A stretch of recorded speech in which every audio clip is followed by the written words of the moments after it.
السلام علیکم ورحمۃ اللہ وبرکاتہ۔ 5 سوالات کے جوابات آپ کی خدمت میں پیش ہیں۔ پہلا مسئلہ جائیداد کے تعلق سے ہے۔ سوال کرنے والے نے سوال کیا کہ ہمارے والد صاحب اپنی زندگی میں جائیداد تقسیم کر رہے ہیں اور اس طرح تقسیم کر رہے ہیں کہ جو ان کی بیٹیاں ہیں ان کو 100 گز دے رہے ہیں، یعنی زمین ہے، زمین یا بنا ہوا گھر جو بھی ہے، بیٹیوں کے حصے میں 100 گز آ رہا ہے اور بیٹوں کے حصے میں 50 گز آ رہا ہے، تو کیا یہ طریقہ صحیح ہے؟ سوال کرنے والے نے پوچھا ہے۔ جواب یہ ہے کہ یہ طریقہ غلط ہے شریعت کے اعتبار سے۔ جواب یہ ہے کہ اگر کوئی آدمی اپنی زندگی میں تقسیم کر رہا ہے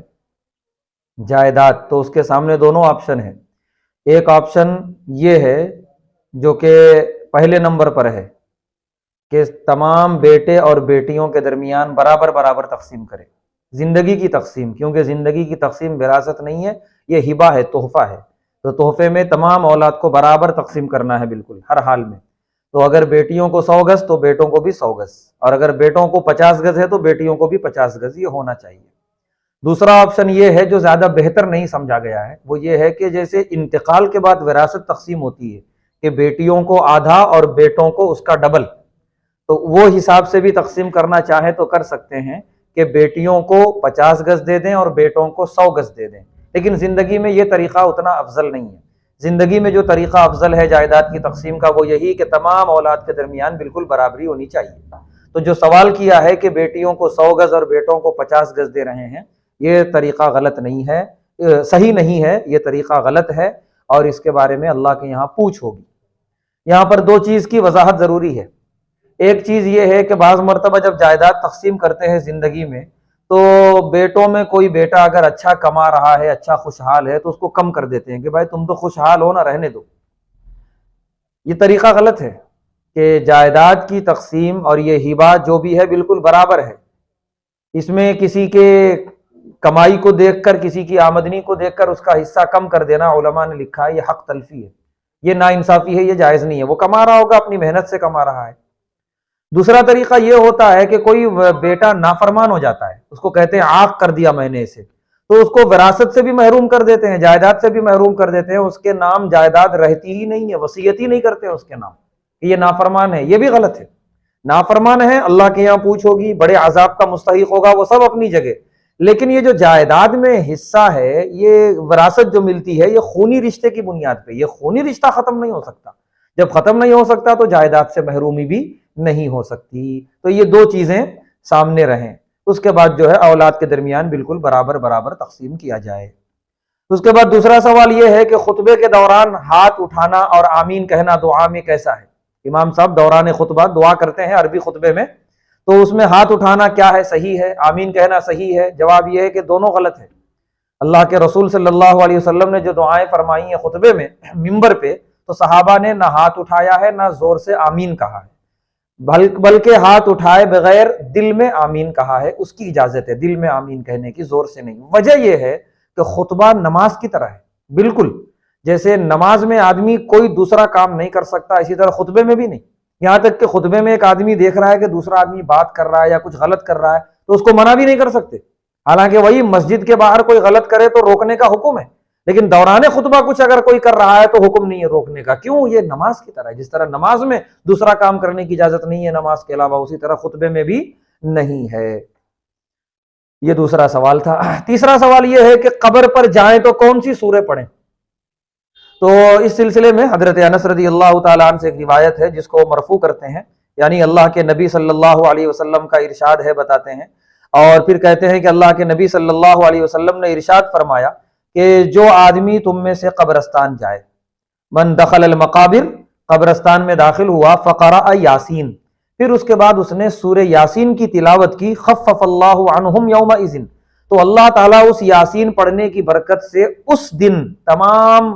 ان لوگوں سے عذاب کو ہٹا دیتے ہیں جو عذاب میں مبتلا ہیں۔ یہ برکت ہے سورہ یاسین کی۔ اسی طرح اسی روایت میں آگے یہ ہے کہ جو آدمی اپنے والدین کی قبر پہ گیا، فقرأ عنده او عندهما یاسین، تو والدین کی قبر پہ جا کے اس نے سورہ یاسین پڑھی، غفر لہ، اس کی برکت سے اس کی مغفرت کر دی جاتی ہے، والدین کی مغفرت کر دی جاتی ہے۔ اس لیے سورہ یاسین پڑھنا سب سے زیادہ بہتر ہے اگر ہم قبرستان جا رہے ہیں تو۔ اس کے بعد سوال ہے کہ میرے شوہر نے زنا کیا تو اب میں کیا کروں، اور کیا یہ شوہر کا جرم ہے یا میں یہ مان لوں کہ تقدیر میں لکھا ہوا تھا ہو گیا؟ جواب یہ ہے کہ شوہر نے جو زنا کیا اگر واقعتاً یہ چیز ثبوتوں سے معلوم ہے، گواہیوں سے اگر یہ بات ثابت ہو گئی، معلوم ہو گئی، تو پھر بہت بڑا جرم ہے، صرف غلط فہمی نہیں بلکہ ثابت ہونا یہ ثبوتوں سے، تو یہ بہت بڑا جرم ہے، اتنا بڑا جرم ہے کہ اگر اسلامی حکومت ہو تو اسے پتھروں سے مار مار کے سنگسار کر دیں گے، ختم کر دیں گے، اتنا بدترین جرم ہے یہ۔ اب اسلامی حکومت تو ہے نہیں، تو لہذا اب کیا کیا جائے گا؟ تو جو محترمہ جنہوں نے یہ سوال کیا ان سے یہ عرض ہے کہ آپ کے شوہر نے جو یہ کام کیا تو کیا اس پر انہیں پچھتاوا ہے، ندامت ہے، افسوس ہے؟ اگر ایسا ہے تو آپ بھی موقع دیں، ہاں ان کو ڈرائیں اللہ کے عذاب سے، ان کو خوف دلائیں اور ان سے دوری اختیار نہ کریں، ان کے ساتھ مل کر رہیں، کیونکہ جیسا کہ آپ نے سوال میں لکھا ہے کہ بچوں کا بھی مسئلہ ہے، تو بچوں کے لیے تھوڑا سا آپ دونوں مل جائیں، شوہر بھی جو ہے توبہ کر لیں اور آپ بھی معاف کر دیں اور دونوں مل جل کے رہیں۔ اس سلسلے میں، اس سچویشن میں سب سے بہتر طریقہ یہی ہے۔ اور اگر آپ کے شوہر کو ندامت نہیں ہے اور وہ اس طرح کی حرکتیں کرتے رہتے ہیں تو پھر آپ کو پورا اختیار ہے، چاہے تو آپ دوری اختیار کر سکتی ہیں، آپ دارالقضاء سے رجوع ہو کر خلا تو خلا یا ان کے ذریعے طلاق دلوانا چاہے تو طلاق دلوا لیں، آپ کو اس شوہر سے دور ہونے کا پورا حکم ہے، کیونکہ ایسے بدترین شوہر کے ساتھ رہنا جو ایسی بدتر حرکتیں کر رہا ہے اور اس کو پچھتاوا بھی نہیں اور اس کو چھوڑنے کے لیے تیار بھی نہیں ہے، تو پھر پاک دامن بیوی کے لیے جائز ہے کہ وہ اس سے دوری اختیار کر لے۔ یہ کہنا کہ کیا یہ تقدیر میں لکھا ہوا تھا اس لیے ہوا، تقدیر میں سب کچھ لکھا ہوا ہے، لیکن اس کا یہ مطلب نہیں کہ جو آدمی گناہ کر رہا ہے اس میں اس کا کوئی قصور ہی نہیں ہے، تقدیر میں پہلے سے لکھا ہوا تھا۔ ایسے فرقے گزرے ہیں اس سے پہلے، گمراہ فرقے ختم ہو گئے، وہ اب دنیا میں نہیں ہے، جن کے عقیدے یہ تھے کہ تقدیر میں لکھا ہوا تھا اس لیے گناہ ہوا، میرا جرم کیا ہے، میں گنہگار نہیں ہوں، میں جہنم میں نہیں جاؤں گا۔ ان کے خلاف اس وقت کے علماء نے، محدثین نے بڑی مہم چلائی اور فرقہ الحمدللہ ختم ہوا، لیکن کچھ اس طرح کی سوچ ابھی کچھ لوگوں میں باقی ہے۔ اللہ تبارک و تعالیٰ نے بندوں کو پورا اختیار دیا ہے، کرنے کا بھی اور نہیں کرنے کا بھی، تو بندہ جب کرتا ہے تو اپنے اختیار، اپنے ارادے، اپنی مرضی سے کرتا ہے۔ اسی وجہ سے تو اسلام نے زنا کی سزا بھی مرتب کی ہے، کوڑے مارنا یا جو ہے سو ان کو پتھروں سے مار مار کے ہلاک کرنا، کیوں؟ جرم ہے ان کا، وہ مجرم ہے۔ تو اسی لیے یہ کہہ دینا کہ تقدیر میں تھا، ہو گیا، ایسا نہیں ہے، ایسا کریں گے تو پھر ہر گنہگار اپنے آپ کو صاف طور پہ بری کر لے گا، بھائی میری غلطی نہیں ہے، تقدیر میں تھا، اور پھر ساری دنیا گناہوں میں ڈوب جائے گی اسی طرح۔ تو یہ طریقہ غلط ہے، تقدیر میں لکھا تھا اپنی جگہ، لیکن شوہر نے اپنے اختیار، اپنے ارادے سے کیا ہے۔ آخری سوال ہے دعا کے بارے میں، کہ سوال کرنے والے نے پوچھا ہے کہ جب میں دعا مانگتا ہوں یا کوئی بھی دعا مانگتا ہے قبول نہیں ہوتی،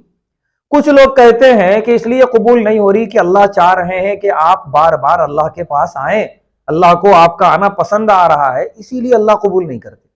اور کچھ لوگ یہ کہتے ہیں کہ تم گنہگار ہو، اللہ کے ناپسندیدہ ہو، اس لیے دعا قبول نہیں ہو رہی، تو کون سا صحیح ہے؟ جواب یہ ہے کہ دونوں بھی غلط ہے، دونوں بھی غلط ہے۔ دعا کے بارے میں جو چیز حدیث میں آئی ہے میں وہ بتا دیتا ہوں۔ اللہ کے نبی صلی اللہ علیہ وسلم نے مختلف احادیث میں جو ارشاد فرمایا اس کا خلاصہ یہ ہے کہ بعض دعائیں اسی وقت قبول ہو جاتی ہیں اور بندے کو یقین ہونے لگتا ہے اندر سے میری مانگی ہوئی دعا قبول ہو رہی ہے۔ بعض دعائیں ایسی ہوتی ہیں، ایک نمبر۔ دوسرے نمبر پر بعض دعائیں ایسی ہوتی ہیں اللہ قبول کر لیتے ہیں لیکن جو مانگا ہے بندہ وہ ابھی نہیں دیتے، صحیح وقت کا انتظار، کیونکہ ہم تو عالم الغیب ہے نہیں، ہم کو معلوم ہی نہیں جو چیز ہم مانگ رہے ہیں کب ہمارے لیے مفید ہے، اللہ کو معلوم ہے۔ تو اسی لیے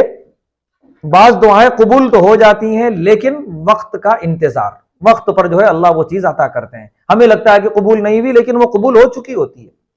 تیسرے نمبر پہ وہ دعا ہوتی ہے کہ بندہ ایسی چیز مانگ لیتا ہے کہ اللہ تعالی کو وہ چیز اس بندے کے لیے مفید معلوم نہیں ہوتی، کہ یہ چیز ایسی مانگ رہا ہے کہ اگر اسے عطا کر دیا جائے تو اس کے لیے تباہی اور بربادی ہے، تو اللہ تبارک و تعالیٰ اپنی رحمت اور اپنے شفقت کی بنا پہ اس کو وہ چیز عطا نہیں کرتے، لیکن اللہ کے دربار میں ہاتھ اٹھائے تو کیا خالی چلا جائے گا، ضائع چلا جائے گا؟ نہیں، اس کے بدلے میں دو چیزیں ملتی ہیں، ایک تو یہ کہ اللہ اس دنیا سے اس کی کوئی مصیبت ہٹا دیتے ہیں زندگی میں پیش آنے والی، اور دوسرا فائدہ یہ کہ آخرت میں نامہ اعمال میں اس کے لیے ثواب لکھ دیتے ہیں، بہت زیادہ ثواب، اتنا زیادہ ثواب حدیث میں ہے کہ بندہ جب نامہ اعمال کو دیکھے گا اور کہے گا اے اللہ اتنا ثواب کس بات کا، میں تو کوئی عمل کیا نہیں، تو اللہ فرمائیں گے کہ تو نے دعائیں مانگی تھی جو میں قبول نہیں کیا تھا، تیرے لیے فائدہ مند نہیں تھی، اس کے بدلے میں نے ثواب دے دیا۔ تو بندہ کہے گا اس وقت کاش میری کوئی دعا قبول نہ ہوئی ہوتی، آج میرے پاس کتنا اجر و ثواب ہوتا۔ اس سے معلوم یہ ہوا کہ دعا یا تو فوراً قبول ہوئی یا تو تھوڑی دیر کے بعد قبول ہوگی، یا نہیں قبول ہوگی تو اس کے بدلے میں ہمیں بہت کچھ مل رہا ہے کہ جس کو دیکھ کے ہم خوش ہو جائیں گے۔ تو ایسا بھی نہیں ہے کہ اللہ چاہ رہے ہیں کہ بندہ آتا رہے اسی لیے قبول نہیں کر رہے ہیں، یا بندہ نافرمان ہے اس لیے قبول نہیں کر رہے ہیں، یہ دونوں چیزیں نہیں ہیں۔ ہاں یہ بات الگ ہے کہ اللہ تبارک و تعالیٰ جب کسی کو چاہتے ہیں اپنے پاس بلانا تو اس کو کسی آزمائش میں ڈالتے ہیں تاکہ بندہ میرے پاس آئے اور میرے سامنے سجدہ کرے، مجھ سے رجوع ہو۔ تو یہ دعا کے بارے میں نہیں ہے، یہ زندگی میں پیش آنے والی آزمائشوں کے بارے میں ہے، اس کو دعا پر فٹ نہیں کیا جا سکتا۔ جزاک اللہ خیر۔